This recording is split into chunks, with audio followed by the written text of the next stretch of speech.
হেদায়েত যখন পাওয়া যাবে কসম খোদার, তখন কারো জীবনে কোনো চাহিদা থাকবে না। চাহিদা বোঝেন? হ্যাঁ, চাহিদা বোঝেন?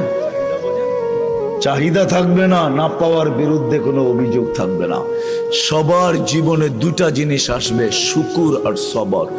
যেমন পাক, যতটুকু পাক, যেমন পাক, কম টাকার বেশি টাকার, কম দামের বেশি দামের, যতটুকু পাবে অতটুকু পায়া বলবে আলহামদুলিল্লাহ। কি বলবে?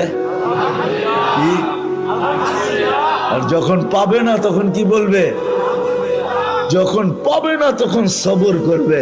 যদি বলে সবর করিস, তো সবরের ফল মিঠা, তুই জানিস না কেমন মিঠা লাগে। কেমন মিঠা লাগে তুই জানিস না, সবরের ফল মিঠা। সবর করবে, আর দোনোটার দ্বারা আল্লাহ রাজি হবে।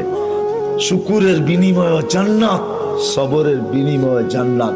প্রত্যেক করে যদি এই দুটা জিনিস চলে আসে, আর দুটা জিনিস যদি বাহির হয়ে যায়, চাহিদা যদি বাহির হয়ে যায়, অভিযোগ যদি বাহির হয়ে যায়, যে কোনো অভিযোগ নাই, না